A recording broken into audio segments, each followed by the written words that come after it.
आप सभी को नमस्कार। दोस्तों, कर्क राशि वाले जातकों का इस चैनल पे स्वागत है। इस वीडियो में हम आपको बताने वाले हैं कर्क राशि वाले जातकों के लिए साल 2026 में 22 से लेकर 30 अप्रैल तक का समय किस प्रकार जाने वाला है। अप्रैल महीने के बचे हुए अंतिम साप्ताहिक समयावधि में राशि के ऊपर बनी हुई ग्रही अवस्था आपके जीवन में क्या परिणाम आपको देने वाली है। किन मामलों में कर्क राशि वाले जातकों को कम प्रयासों में बड़ी सफलता मिलने वाली है, वहीं कहां पर कर्क राशि वाले जातकों को संभल कर काम करने की आवश्यकता रहने वाली है। अतः ये राशिफल कर्क राशि वाले जातकों के लिए ही बनाया गया है और आपकी चंद्र राशि के ऊपर प्रभावी है, तो आप इसे इसी आधार पर देखें। इस राशिफल के माध्यम से कर्क राशि वाले जातकों के जीवन से जुड़े हुए सभी पहलुओं के बारे में हम आपको जानकारी भी देने वाले हैं, जैसे कर्क राशि का करियर और व्यापारिक जीवन, आर्थिक जीवन, पारिवारिक जीवन, प्रेम संबंध है, स्वास्थ्य, एजुकेशन लाइफ और अंत में हम आपको धार्मिक उपायों के बारे में भी जानकारी देने वाले हैं, जिसको अगर आप करते हैं तो आपको विशेष शुभता मिलने वाली है। अब देखिए, सबसे पहले हम आपको बताना चाहते हैं 22 से लेकर 30 अप्रैल के बीच में ग्रहों में क्या बदलाव होने वाला है और राशि के ऊपर ग्रही अवस्था किस प्रकार की बनी हुई रहने वाली है। तो देखिए, कर्क राशि वाले जातकों की राशि के द्वितीय भाव में केतु देव का गोचर हो रहा है और आपकी राशि के द्वादश भाव में देवगुरु बृहस्पति का गोचर इस हफ्ते की समयावधि में होने वाला है। उसके अलावा देखिए, राहु देव आपके आयु भाव में गोचर करने वाले हैं। शनि, मंगल और बुध की मौजूदगी आपकी राशि के नवम भाव में यानी आपके भाग्य भाव में बनी हुई रहने वाली है। यहां पर 30 तारीख को बुध का परिवर्तन भी होने वाला है और बुध मीन राशि यानी आप अपनी नीच राशि को छोड़कर मेष राशि में भी प्रवेश करने वाले हैं। उसके अलावा देखिए, सूर्यदेव उच्चस्थ अवस्था में राशि के दशम भाव में रहने वाले हैं और शुक्रदेव अपने स्वराशि में और आपके 11th हाउस में यानी आपके लाभ भाव में रहने वाले हैं। तो ग्रहों में केवल एक परिवर्तन, बुध का परिवर्तन इस पूरे हफ्ते की समयावधि में होने वाला है, बाकी ग्रहों का परिवर्तन नहीं होने वाला है। तो अब इन्हीं ग्रही अवस्थाओं के आधार पर अब आइए हम आपको बताते हैं क्या परिणाम आपके जीवन में आपको मिल सकता है। देखिए, सबसे पहले बात करते हैं कर्म क्षेत्र के मामले में, करियर के मामले में समय कैसा जाने वाला है। दोस्तों, सूर्यदेव कर्म भाव में उच्चस्थ अवस्था में बने हुए हैं और कर्म भाव के स्वामी आपके लिए मंगल माने जाते हैं, जो कि शनिदेव के साथ आपकी राशि के 9th हाउस में जल तत्वी राशि में बने हुए हैं। 22 से लेकर 30 अप्रैल के बीच में कर्क राशि वाले जातकों के जीवन में कर्म क्षेत्र के मामले में मिला जुला परिणाम मिलने वाला है। मंगल देव का शनिदेव के साथ युति और जल तत्वी राशि में होने की वजह से कर्क राशि वाले जातकों को सही दिशा निर्देश के साथ सही डायरेक्शन में निरंतरता पूर्वक कर्म क्षेत्र में काम करने की आवश्यकता रहने वाली है।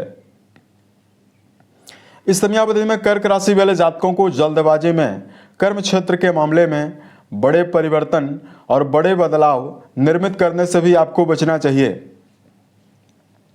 सूर्यदेव की प्रभावशाली अवस्था जो आपके कर्म भाव को प्रभावित करने वाली है, इसकी वजह से सरकारी, राजनीतिक, सामाजिक कार्यों में यदि आपका जुड़ाव है तो यहाँ पर आपको विशेष सफलता मिलने वाली है। यहाँ तक कि यहाँ पर सूर्यदेव की बनी हुई अवस्था कर्क राशि वाले जातकों के जीवन में यदि आपके पास किसी प्रकार का कार्य व्यवसाय नहीं है तो आपको नए कार्य व्यवसाय के अवसर भी देने वाली है। तो उसके अलावा देखिए, बात करते हैं 22 से लेकर 30 अप्रैल के बीच में आपको आर्थिक जीवन के मामले में, धन के मामले में क्या परिणाम मिलने वाला है। दोस्तों, धन भाव के स्वामी सूर्य माने जाते हैं, जो कि अपनी उच्च राशि में बने हुए रहने वाले हैं। वहीं लाभ भाव के स्वामी शुक्रदेव माने जाते हैं, जो कि अपनी स्व राशि में और ये भी अपने लाभ भाव में रहने वाले हैं। जिसकी वजह से देखिए कर्क राशि वाले जातकों के जीवन में आर्थिक मामलों में दो प्रकार की स्थिति रहने वाली है।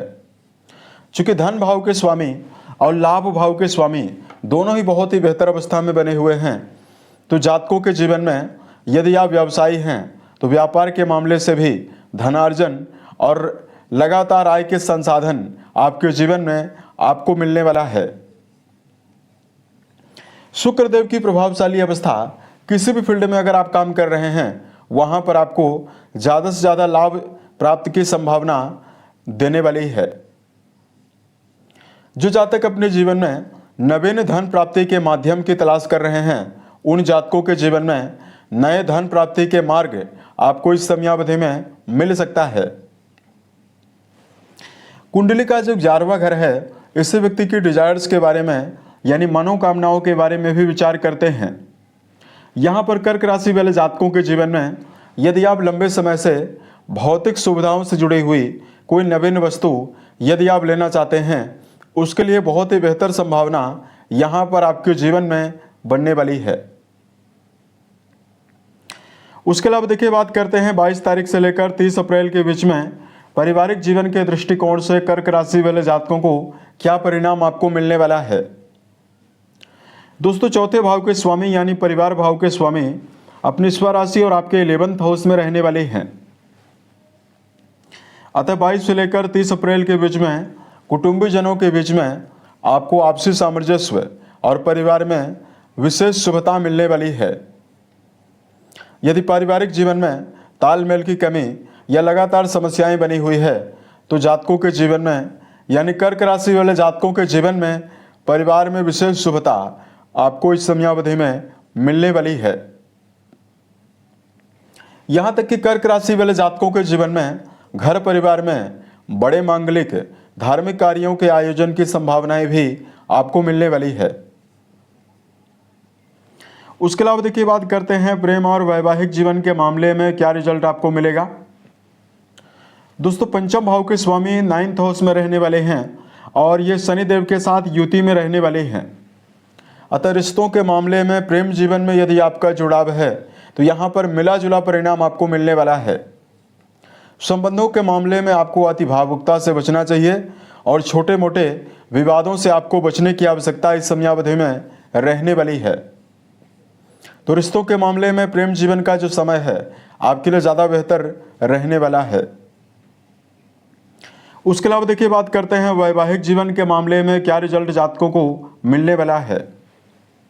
शुक्रदेव की प्रभावशाली अवस्था और वैवाहिक भाव के स्वामी शनिदेव का 9वें भाव में उदित अवस्था में होना जातकों के जीवन में संबंधों के लिए विशेष शुभता वैवाहिक जीवन के दृष्टिकोण से आपको देने वाला है। यदि रिश्तों के मामले में वैवाहिक जीवन में आपको अत्यधिक उतार चढ़ाव का सामना समस्याओं का सामना करना पड़ रहा है तो वैवाहिक जीवन में कर्क राशि वाले जातकों को जीवन साथी का समर्थन भी आपको मिलने वाला है और यहाँ पर वैवाहिक जीवन में आपको विशेष शुभता मिल सकती है। उसके अलावा देखिए बात करते हैं विद्यार्थियों को लिए क्या परिणाम आपको मिलने वाला है। देखिए वर्तमान समय में शुक्रदेव की प्रभावशाली अवस्था आपके पंचम भाव को प्रभावित करने वाली है और आपके पंचम भाव के स्वामी भी त्रिकोण भाव में ही बने हुए रहने वाले हैं। यहाँ पर कर्क राशि वाले जातकों के जीवन में जातकों को विशेष शुभ परिणाम विद्यार्थी जीवन में जुड़े हुए जातकों को मिलने वाला है। त्रिकोण भाव में पंचम भाव के स्वामी का जाना विद्यार्थियों की एकाग्रता को बढ़ाने का काम करेगा। वहीं उच्च शिक्षा के मामले में जिन जातकों का जुड़ाव है उन जातकों के लिए भी बहुत ही बेहतर संभावनाएं यहाँ पर आपको मिलने वाली है। किसी भी नवीन संस्थान में यदि आप दाखिला लेना चाहते हैं या इस पूरे हफ्ते की समयावधि में किसी इंटरव्यू में यदि आप सम्मिलित होना चाहते हैं, यहाँ पर यदि आप पूरी ऊर्जा शक्ति और पूरे उत्साह के साथ प्रदर्शन करते हैं तो परिणाम आपके पक्ष में आने की संभावनाएं भी आपको मिलने वाली है। उसके अलावा देखिए बात करते हैं कर्क राशि के लिए हेल्थ के मामले में समय कैसा रहेगा। दोस्तों, राशि के छठे भाव के स्वामी कुंडली के द्वादश भाव में बने हुए हैं और ये विपरीत राजयोग में बने हुए हैं। अतः सेहत के मामले में कर्क राशि वाले जातकों को गंभीर समस्याएं या बड़ी समस्याएं आपको ना के बराबर मिलने वाली है। कुंडली के अष्टम घर में राहु देव बने हुए हैं तो वर्तमान में नशीली वस्तुएं और मादक पदार्थों के सेवन से आपको बचना चाहिए। उसके अलावा कर्क राशि वाले जातकों को दिनचर्या व्यवस्थित बनाकर चलने की आवश्यकता भी रहने वाली है। सही समय पर सोना, सही समय पर जगना, रोजाना व्यायाम करना, ये सभी अच्छी आदतें सेहत के मामले में आपको लाभ देने वाली है। और खान पान के मामले में यदि आप सात्विक भोज्य पदार्थों का सेवन करते हैं तो आपको विशेष शुभता मिलने वाली है। धार्मिक मामलों में कर्क राशि वाले जातकों को यदि उपाय की जानकारी दिया जाए, सबसे पहले कर्क राशि वाले जातकों को मीठा जल शिवलिंग पर अर्पित करना और महामृत्युंजय नामक मंत्र का जप करना आपको लाभ देने वाला है। उसके अलावा कर्क राशि वाले जातकों को इस समयावधि में बेजुबान जानवरों में गायों के लिए हरे चारे का प्रबंध करना भी आपको विशेष शुभता देने वाला है। साल 2026 के सभी महीने आपके जीवन में बेहतर परिस्थितियों का निर्माण करें और आप सफलता के सभी मुकाम को टच करें।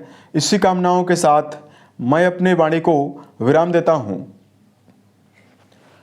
ओम नमः शिवाय।